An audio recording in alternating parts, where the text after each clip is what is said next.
Hello guys, welcome back to my channel அந்த பெனி vlog. இந்த vlogல என்ன பார்க்க போறோம்னா வேலண்டைன்ஸ் டே ஸ்பெஷல் தான். மார்னிங் எழுந்துச்சி ஸ்டேட்டஸ் பார்த்துட்டே இருந்தேன். ஸோ அம்மாவோட ஸ்டேட்டஸ் பார்க்குறப்ப அப்பாவுக்கு ஹார்ட் அம்பெல்லாம் போட்டு ஸ்டேட்டஸ் போட்டிருந்தாங்க. என்னோட அப்பாவுக்கு இன்னைக்கு பர்த்டேவும் ஆனிவர்சரியும் ஸ்டேட்டஸ் போட்டிருக்காங்களேன்னு யோசிக்கிறப்ப தான் எனக்கு வேலண்டைன்ஸ் டே இல்லை அப்படின்னு தோணுச்சு. ஓகே, நம்ம ஹஸ்பண்டுக்கு எதாவது நம்ம ஸ்பெஷலாக பண்ணலாம் அப்படின்ட்டு சரி மட்டன் பிரியாணி பண்ணலான்னு பிளான் பண்ணியிருந்தேன். ஃபுட்டாலே இம்ப்ரெஸ் பண்ணுவோம் அப்படின்னு யோசித்தேன். பிகாஸ் என் ஹஸ்பண்ட் ஒரு ஃபுட்டி.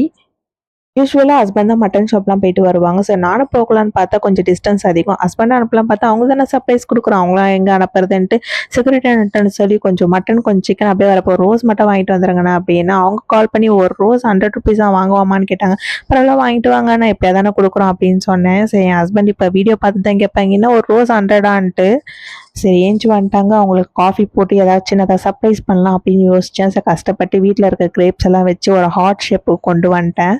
ஸோ எடுத்துகிட்டு போய் கொடுக்குறப்ப அவங்களோட ரியாக்ஷன் மட்டும் பாருங்கள்.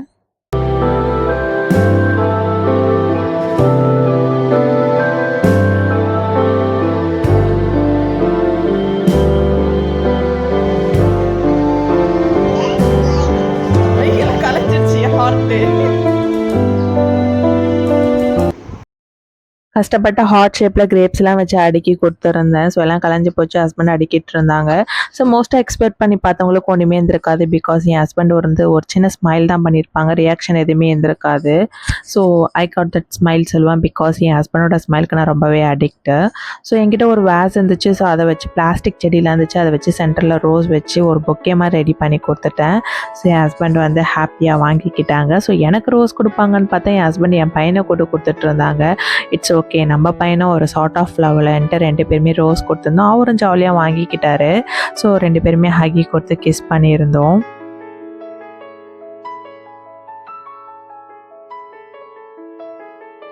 அதுக்குள்ளே டைம் பார்த்தா 1 o'clock ஆகிடுச்சு. சரி மட்டன் பிரியாணிக்கு தேவையான திங்ஸ்லாம் எடுத்து வைக்கலான்ட்டு எடுத்து வச்சுட்டு இருந்தேன். 2 பேருக்குன்றதுனால 4 வெங்காயம், 2 தக்காளி, 2 பீஸ் இஞ்சி, ஒரு பல்ப் பூண்டு தான் எடுத்துருந்தேன். ஸோ எங்கள் 2 பேருக்கு தேவையான மெஷர்மெண்ட்டில் எடுத்து வச்சுருந்தேன். அதுக்கு முன்னாடி ரைஸ் ஊற வச்சிடலான்ட்டு க்ரௌன் பிராண்டோட தான் எடுத்திருந்தேன். Crown daily basmati rice brand தான். இது பாஸ்மதி ரைஸில் இது ஒரு வெரைட்டி ஆஃப் ரைஸ் நினைக்கிறேன். பாஸ்மதி ரைஸ்னால் என் நீட்டாக இருக்கும். நான் எப்போவுமே இந்தியா கேட் தான் வாங்குவேன். ஸோ இது செப்டோவில் ஏதோ ஆஃபர் போட்டிருந்தாங்கன்னு வாங்கியிருந்தேன். இது ரொம்பவே நல்லாயிருக்கு, 2 டைம் யூஸ் பண்ணியிருக்கேன். பிரியாணிக்கு எப்போவுமே பார்த்தீங்கன்னா ஃப்ரெஷ்ஷாக இஞ்சி பூண்டு அரைச்சி போட்டால் நல்லாயிருக்கும். நான் யூஸ்வலாக பூண்டு தோலோடு தான் போட்டு அரைப்பேன். ஸோ டைம் இருந்துச்சுன்னா பூண்டு தோல் ரிமூவ் பண்ணிவிடுவேன். ஸோ அதுக்குள்ளே ரெடி பண்ணுறதுக்குள்ளே நம்ம ரைஸை சாக் பண்ணி வச்சுக்கலான்ட்டு ஊற வச்சுருந்தேன். நடுவில் என் பையனுக்கு பசி எடுத்துக்கிச்சு. ஸோ அவருக்கு போயிட்டு கேக் கொடுத்துட்டு கொஞ்சம் தான் சாப்பிட்டா, மீதி நான் சாப்பிட்டு முடிச்சிட்டேன். ஆக்சுவலாக நான் ஒரு பிரியாணி எக்ஸ்பர்ட்லாம் கிடையாது. குக்கிங் நல்லா தெரியும், பிரியாணி சைட் மட்டும் நான் போகவே மாட்டேன். பிகாஸ் அந்த தண்ணியோட கன்சிஸ்டன்சி, வாட்டர் லெவல் எவ்வளோ வைக்கணும் அப்படிலாம் எனக்கு தெரியாது. இப்போ தான் நான் கொஞ்சம் கொஞ்சமாக கற்றுக்கிட்டேன். ஸோ அந்த கட்டிங் ப்ராசஸ் ரொம்ப பிடிக்கும். ஸோ நான் அதெல்லாம் கடகடன் கட் பண்ணி கொடுத்துருவேன். அம்மாவுக்கும் சரி மாமியாருக்கும் சரி அந்த கடகடன் கட் பண்ணி கொடுத்துருவோம், அவங்க செஞ்சுருவாங்க. இப்போ நான் சென்னைக்கு வந்ததுலேருந்து தான் நான் பிரியாணி செய்யலான்ட்டு ட்ரை பண்ணேன். ஃபஸ்ட்டு 3 டைம் செஞ்சுருக்கேன். ஹஸ்பண்டை வச்சு தான் ட்ரை பண்ணேன். ஒருமாரி குழஞ்சிருச்சு. ஸோ அதுலேருந்து கொஞ்சம் பயம் பிரியாணி செய்கிறதுக்கு. அப்புறம் நடுவில் சரி அது ஆக்சுவலாக குக்கரில் வச்சுருந்தா அதனால் ரொம்ப குழஞ்சிருச்சு. சரி இப்போ தம் போட்டு செய்யலான்ட்டு ஒரு நாள் செஞ்சால் நல்லாவே வந்துருந்துச்சு. ஸோ அம்மாக்கிட்ட கேட்டு ஒரு ப்ராசஸ்மே பண்ணேன். இப்போ கொஞ்சம் பிரியாணியில் எக்ஸ்பர்ட் ஆகிறேன்னு நினைக்கிறேன். ஏன்னா என் ஹஸ்பண்ட் சாப்பிட்டு ஆஹா ஓஹோன்னு தான் சொல்கிறாங்க, நல்லாயிருக்குன்னு தான் சொல்கிறாங்க. ஸோ அதனால் தைரியமாக அப்போ செய்ய ஆரம்பிச்சிட்டேன். ஸோ பார்த்தீங்கன்னா புதினா ஒரு கைப்பிடி அளவு, 3 பச்சை மிளகாய் எடுத்துக்கிட்டேன். மட்டன் கொஞ்சம் தான் வாங்கியிருந்தேன். ஏன்னா மதியம் ஆஃப்டர்நூன் லஞ்ச் மட்டும் தான் நாங்கள் சாப்பிடுவோம், நைட்டு சாப்பிடுவோம். மதியத்துக்கு மட்டும் தான் நான் பிரியாணி செஞ்சேன். நைட்டுமே தான் மோஸ்ட்டாக சாப்பிட மாட்டோம், டிஃபன் தான் ப்ரிஃபர் பண்ணுவோம். ஸோ இதுவே அதிகமாக தான் இருக்கும்னு நினைக்கிறேன். ஸோ என்னோடய ஸ்டைலில் தான் நான் பிரியாணி செஞ்சுருந்தேன். ஸோ உங்களுக்கு பிடிச்சிருந்தா கண்டிப்பாக ட்ரை பண்ணி பாருங்கள், ரொம்பவே நல்லாயிருக்கும். 2 டேபிள் ஸ்பூன் நெய் எடுத்துக்கிட்டு கொஞ்சமாக ஆயில் விட்டுக்கிட்டேன். ஸோ பிரியாணிக்கு தேவையான ஸ்பைசஸ் எடுத்துக்கலாம். பட்டை, கிராம்பு, ஏலக்காய், சோம்பு எல்லாமே போட்டுட்டு நல்லா ஃப்ரை பண்ணிவிட்டு வெங்காயம் போட்டதுக்கப்புறம் கொஞ்சமாக நான் சால்ட் ஆட் பண்ணிப்பேன் எப்போவுமே வெங்காயம் வதக்கிறப்ப. ஏன்னா சீக்கிரம் ஃப்ரை ஆகிடும். நல்லா டீப் ஃப்ரை பண்ணதுக்கப்புறம் 2 டேபிள் ஸ்பூன் இஞ்சி பூண்டு பேஸ்ட்டு ஆட் பண்ணிக்கலாம். அதுக்கப்புறமா 3 பச்சை மிளகாய், கொஞ்சம் தக்காளி போட்டு நல்லா ஆட் பண்ணி நல்லா ஃப்ரை பண்ணிகிட்டே இருக்கணும். ஸோ பிரியாணிக்கு பேஸே பார்த்திங்கன்னா தக்காளி வெங்காயம் நல்லா ஃப்ரை பண்ணணும். நல்லா டீப் ஃப்ரை பண்ணுறப்ப தான் டேஸ்ட்டும் ரொம்பவே நல்லாயிருக்கும். ஸோ இன் பிட்வீன் நம்ம சிக்கன் 65 ரெடி பண்ணலான்ட்டு நான் இஞ்சி பூண்டு பேஸ்ட்டு, கொஞ்சம் மஞ்சத்தூள், காஞ்ச மிளகாத்தூள், 2 tablespoon chicken 65 masala add பண்ணிக்கிட்டேன். என்கிட்ட லெமன் இல்லை, ஸோ கொஞ்சம் சால்ட்டு, கர்டு வந்து 2 டேபிள் ஸ்பூன் போட்டுக்கிட்டேன். நல்லா வந்து மிக்ஸ் பண்ணிவிட்டு, லெமன் இல்லாதனால தயிர் கொஞ்சம் எக்ஸ்ட்ராவே ஆட் பண்ணிக்கிட்டேன். கர்டு கொஞ்சம் எக்ஸ்ட்ரா ஆட் பண்ணால் சிக்கன் நல்லா சாஃப்டாகவே இருக்கும் நம்ம ஃப்ரை பண்ணி எடுக்கிறப்ப. ஸோ நான் எக்ஸ்ட்ராவே கர்டு வந்து ஆட் பண்ணிப்பேன். ஸோ எனக்கு இந்த பிரியாணியில் வந்து அந்த மெஷர்மெண்ட்டு தான் எனக்கு தெரியாது. எவ்வளோ சில்லி பவுட்ரு போடணும், எவ்வளோ வந்து ஸ்பைசஸ் போடணுன்ட்டு எனக்கு மெஷர்மெண்ட் தெரியாது. ஸோ நான் என்ன பண்ணுவேன்னா, ஒரு கிளாஸ்க்கு வந்து 1 டேபிள் ஸ்பூன் வந்து சில்லி பவுடர் எடுத்துப்பேன். ஸோ உங்களுக்கு எப்படி காரமோ அதுக்கேற்ற மாதிரி எடுத்துக்கோங்க. மஞ்சத்தூள் வந்து நம்ம போட்டோன்னா பிரியாணி மஞ்சளாக இருக்கும், போடலன்னா கொஞ்சம் வெள்ளையாக இருக்கும். ஸோ இட்ஸ் ஆப்ஷனல் தான், உங்களுக்கு தேவைன்னா போட்டுக்கோங்க. ஒரு கைப்பிடி அளவு புதினா கொத்தமல்லி எடுத்துக்கலாம். இப்போ மட்டனை வேக வச்சு எடுத்துக்கிட்டேன். நான் எப்படி பண்ணுவேன்னா, ஒரு டேபிள் ஸ்பூன் இஞ்சி பூண்டு பேஸ்ட்டு, ஒரு பிஞ்ச் மஞ்சத்தூள் ஆட் பண்ணிக்கிட்டேன். கொஞ்சமாக சால்ட்டு போட்டு 8 விசில் வச்சுருந்தேன். ஸோ மட்டன் வேகவே இல்லை. ஆக்சுவலாக பார்த்திங்கன்னா அந்த மட்டன் வந்து ரொம்ப ரஃப்பாக இருந்துச்சு, இன்னொன்று வந்து ரொம்ப ஹார்டாக இருந்துச்சு, ஒருமாரி கொழுப்பு அதிகமாக இருந்துச்சு. ஸோ ஒரு மட்டன் ஒரு மாதிரி போல். ஒரு சில மட்டன்லாம் நம்ம 4 விசில் 3 விசில் வச்சாலே குழஞ்சிரும். ஸோ கறி எப்படி இருக்குன்னு பார்த்துட்டு அதுக்கேற்ற மாதிரி விசில் வச்சுக்கணும். ஸோ இன் பிட்வீன் கொஞ்சம் 65 பொரிச்சிட்டு ரைத்தாக்கும் ரெடி பண்ணிட்டேன். மட்டன் பார்த்திங்கன்னா ஒரு 5 விசில் விட்டு எடுத்துக்கிட்டேன். ஸோ அப்பயும் வேகலை, ஒரு 80% தான் வெந்துருந்துச்சு, 20% வேகலை. சரி நம்ம பிரியாணியில் பாயில் பண்ணுறப்போ ஒரு 20% வெந்துடும், கரெக்டாக இருக்கும்ன்ட்டு ஸோ மட்டன் எடுத்து அந்த மசாலாவில் போட்டுட்டு இருந்தேன். ஸோ அந்த மசாலாவோட அந்த மட்டன் வந்து மிக்ஸ் பண்ணி ஒரு சாட்டே பண்ணி ஒரு 5 மினிட்ஸ் விட்டு நான் மூடிட்டு, ஸோ அந்த மசாலாவோட அந்த மட்டன் வந்து இறங்குறப்ப அந்த ஒரு ஜூஸி கன்சிஸ்டன்சியில் இருக்கும். நம்ம சாப்பிட்றப்ப அந்த உப்பு காரம் உரப்பு எல்லாமே அந்த மட்டனில் இறங்கியிருக்கும்.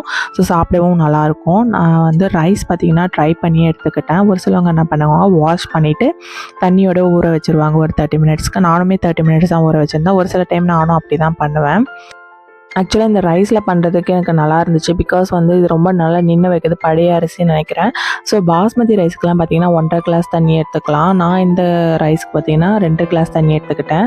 ஸோ 1 டம்ளர் ஆஃப் ரைஸ்க்கு பார்த்திங்கன்னா நான் 2 கிளாஸ் தண்ணி எடுத்துக்கிட்டேன். ஸோ 1.5 கிளாஸ் அரிசிக்கு பார்த்திங்கன்னா 3 கிளாஸ் தண்ணி எடுத்துக்கிட்டேன். ஸோ இது வந்து அரிசி வந்து கொஞ்சம் நல்லா நின்று வைக்கிறதுனால நான் 2 கிளாஸ் எக்ஸ்ட்ராவே கொஞ்சம் தண்ணி விட்டுக்கிட்டேன். ஏன்னா வந்து இது எவ்வளோ வேக வச்சாலும் கொஞ்சம் நல்லா விரையாவே இருக்குது, டக்குன்னு குழஞ்சி போக மாட்டுது. அதனால் நான் எக்ஸ்ட்ராவே தண்ணி ஒரு 1/2 கிளாஸ் வச்சுக்கிட்டேன். அதான் ஒரு கிளாஸ் ரைஸ்க்கு வந்து பார்த்திங்கன்னா 2 கிளாஸ் தண்ணி, நான் 1.5 கிளாஸ் ரைஸ் எடுத்ததுனால 3 கிளாஸ் தண்ணி. ஸோ நல்லா வந்து தண்ணி போட்டு நம்ம ஒரு 10 மினிட்ஸ் வந்து நல்லா கொதிக்க விடணும். ஸோ உப்பு காரம்லாம் வந்து இந்த டைமில் நம்ம இப்போ பார்த்துக்கலாம். நல்லா மூடி வச்சுட்டு ஒரு 10 மினிட்ஸ் வந்து ஹை ஃப்ளேமில் வச்சுட்டு நம்ம வந்து நல்லா தண்ணி கொதித்து ஓப்பன் பண்ணி எடுக்கிறப்ப அந்த தண்ணி வந்து கொஞ்சம் நல்லா ட்ரையாக இருக்கணும். ஸோ மறுபடியும் நம்ம வந்து கிண்டி விட்டுட்டே இருக்கணும், அடி பிடிக்கக்கூடாது. ஸோ அதனால் கிண்டி விட்டு அந்த தண்ணி வந்து நல்லா ட்ரை ஆகணும். ஸோ மூடி. ஸோ இந்த ஸ்டேஜில் நம்ம ஓப்பன் பண்ணி பார்த்தா நமக்கு வந்து தண்ணியும் அரிசியும் ஈக்குவல் கன்சிஸ்டன்சியில் இருக்கணும். அந்த ரைஸ் வந்து நல்லா வந்து ட்ரை ஆகி அந்த தண்ணியே இருக்கக்கூடாது. ஸோ ஓரளவுக்கு தண்ணி கம்மியாகிடுச்சுன்னா, ஈக்குவல் கன்சிஸ்டன்சியில் இருந்துச்சுன்னா ரெண்டுமே ஈக்குவல் பண்ணிவிட்டு நம்ம தம் போட்டுற வேண்டியதான். ஒரு கனமான தட்டு வந்து வச்சுட்டு அதுக்கு மேலே வந்து ஒரு கனமான பாத்திரத்தில் வந்து தண்ணி ஃபுல் பண்ணிவிட்டு அதை நம்ம வந்து தம் போட்டுடலாம். இது பார்த்திங்கன்னா 20 மினிட்ஸ்க்கு நம்ம சிம்மில் வச்சிடணும். 10 மினிட்ஸ்க்கு ஒரு தடவை எடுத்து நம்ம பார்த்து கிண்டி விடலாம். ஏன்னா கீழே வந்து ஹீட் அப்சர்வேஷன் ஓவராக இருக்கும். ஸோ அதனால் வந்து அடிப்பிடிக்க சான்சஸ் இருக்குது. 10 மினிட்ஸ்க்கு ஒரு தடவை கிண்டி விட்டு நீங்கள் மறுபடியும் மூடி விட்டு தம் போடலாம். ஸோ 20 மினிட்ஸ் கழித்து பார்த்தா நமக்கு எம்மியான மட்டன் பிரியாணி ரெடி ஆகிடுச்சு. ஸோ வேறு லெவலில் இருந்துச்சுங்க டேஸ்ட்டு. கண்டிப்பாக ட்ரை பண்ணி பாருங்கள். எனக்கு நான் செஞ்சதுக்காக சொல்லலை, உண்மையாகவே ரொம்பவே நல்லா இருந்துச்சு. என் ஹஸ்பண்ட் ஆஹா ஓன்னு சொல்லி சாப்பிட்டுட்டு இருந்தாங்க. ஸோ எனக்குமே ரொம்ப ஹாப்பியாக இருந்துச்சு. பரவாயில்ல, நமக்கும் பிரியாணி எக்ஸ்பர்ட் ஆகிறோமே அப்படின்ட்டு. ஸோ லாஸ்ட்டில் வந்து நம்ம வந்து நெய் ஆட் பண்ணிக்கலாம். நான் நெய் ஊற்ற மறந்துட்டேன். உங்களுக்கு வேணும்னா நீங்கள் லாஸ்ட்டில் ஆட் பண்ணிக்கோங்க.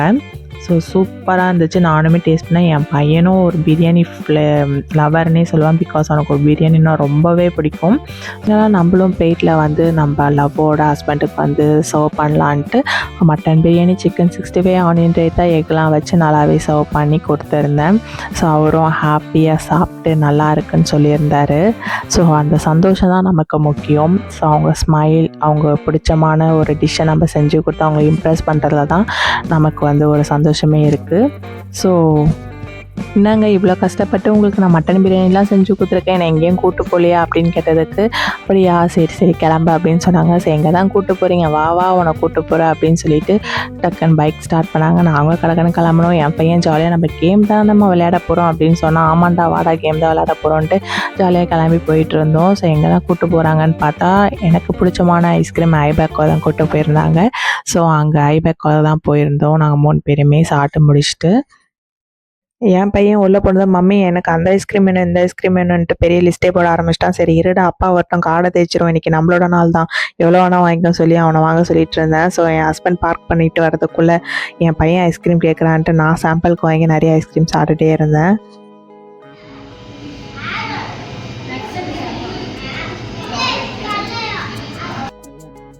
அப்பாவும் பிள்ளையும் ஐஸ்கிரீம் ஆர்டர் பண்ண ஆரம்பிச்சிட்டாங்க. சரி நமக்கு தேவையான நம்ம போய் ஆர்டர் பண்ணிப்போன்ட்டு நான் ஐஸ்கிரீம் வந்து பப்ளு கம் ஃப்ளேவர் தான் ஆர்டர் பண்ணியிருந்தேன். அது என்னமோ தெரியாது ஐஸ்கிரீமில் எனக்கு வந்து சாக்லேட் ஃப்ளேவரே பிடிக்காது. அது மோஸ்ட்டாக நான் ப்ரிஃபர் பண்ண மாட்டேன். எனக்கு மோஸ்ட்டாக வந்து இந்த பப்ளு கம் ஃப்ளேவரும் அண்டு ஸ்ட்ராபெரி ஃப்ளேவரும் ரொம்ப பிடிக்கும். பட் என் ஹஸ்பண்டோட ஃபேவரேட்டே சாக்லேட் தான். என்னமோ தெரியல எனக்கு டிஃப்ரெண்ட்டாக பிஸ்தா ஆர்டர் பண்ணியிருந்தாங்க.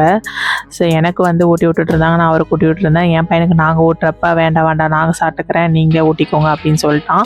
சரி எப்படியா சாப்பிட்டு போடான்ட்டு நாங்கள் 2 பேரும் சாப்பிட்டு முடிச்சுட்டு என்னோட ஐஸ்கிரீம்லாம் அவன் பிடிங்கி சாப்பிட்டான். ஸோ எனக்கு பத்தவே இல்லை. என் ஹஸ்பண்ட்டை மறுபடியும் ஒரு ஐஸ்கிரீம் வாங்கி கொடுங்கன்னு சொல்லியிருந்தேன். என் பையன் தான் கோன் கேட்டிருந்தான். சரி கோனில் வந்து மிக்ஸ்டு ஃப்ரூட் ஐஸ்கிரீம் ட்ரை பண்ணலான்ட்டு அதை தான் வாங்கி ட்ரை பண்ணியிருந்தேன். ஸோ அது ரொம்பவே சூப்பராக இருந்துச்சு. அந்த டூட்டி ஃப்ரூட்டியோட சாப்பிட்றதுக்கு ரொம்ப நல்லா இருந்துச்சு. என் பையன் இந்த ஃப்ளேவர் தான் வேணும்னு கை கட்டி கேட்டதுனால நான் மிக்ஸ்டு ஃப்ரூட் வாங்கியிருந்தேன். ஸோ வந்து அவனுக்கு கொடுக்குறப்ப அவன் வேணாம் நான் ஸ்ட்ராபெரி ஃப்ளேவர் தான் கேட்டான்னு சொன்னான். சரி உனக்கு வேணா விட்டா நாங்கள் சாப்பிட்டுக்குறோன்ட்டு 2 பேருமே சாப்பிட்டு முடிச்சோம். சூப்பராக இருந்துச்சு. மோஸ்ட்டாக எனக்கு டாப்பிங்ஸ் போட்டு சாப்பிடவே பிடிக்காது. ஸோ ஃபைனலாக அந்த டூட்டி ஃப்ரூட்டியோட சாப்பிட்டு முடிச்சுட்டு வீட்டுக்கு கிளம்பிட்டோம். போகிறப்பவே இவன் ஆர்டர் போட்டான் எனக்கு வந்து கார் பஸ்லாம் வாங்கி கூப்பிட்டு போங்கன்ட்டு. சரி உனக்கு என்ன வேணுமோ வாங்கிக்கலான்னா அவன் ஸ்கூல் பஸ் தான் கேட்டிருந்தான். ஸோ அதை வாங்கி கொடுத்துட்டு வீட்டுக்கு கூப்பிட்டு வந்துட்டோம். ஸோ ஃபைனலாக வீட்டுக்கு வந்தாச்சு. என் பையன் பஸ்ஸை வச்சு விளையாடிட்டு இருந்தான். ஸோ நைட்டுக்கு என்ன டின்னர் வந்து ப்ரிப்பேர் பண்ணலான்னு பார்த்தேன். வீட்டில் தோசை மாவு தான் இருந்துச்சு. ஸோ என் ஸ்டைலில் தக்காளி சட்னி அரைச்சிட்டு ஸோ தோசை தான் வந்து ஹோட்டல் ஸ்டைலில் வந்து பண்ணியிருந்தேன். நல்லா கிரிப்ஸியான தோசை ஊற்றி கோபுரம் ஸ்டைலில் வந்து ப்ரெசென்ட் பண்ணி கொடுக்கலான்னு யோசித்தேன். ஸோ அந்த மாதிரி கொடுத்தோன்னே என் ஹஸ்பண்ட் என்ன தான் புதுசாக ட்ரை பண்ணுற அப்படின்னாங்க. எல்லாம் இன்றைக்கி ஒரு நாள் தாங்க அப்படின்னு சொல்லி கொடுத்தேன். ஸோ அவங்களும் சாப்பிட்டு முடிச்சிட்டாங்க. ஸோ எங்களோட டே இன்றைக்கி இப்படி தான் போச்சு. ஒரு ஹாப்பியான டேவாக போச்சு. ஸோ இந்த மாதிரி vlogலாம் உங்களுக்கு பிடிச்சிருந்தா please like share and subscribe. மறக்காமல் பெல் ஐக்கானை கிளிக் பண்ணிக்கோங்க. அப்போ தான் நான் போடுற வீடியோஸ் உங்களுக்கு உடனே அப்டேட் ஆகும். ஸோ இந்த மாதிரி வீடியோஸ்லாம் பிடிச்சிருந்தா கண்டிப்பாக ஒரு லைக் போட்டுருங்க. தேங்க்ஸ் ஃபார் வாட்சிங்.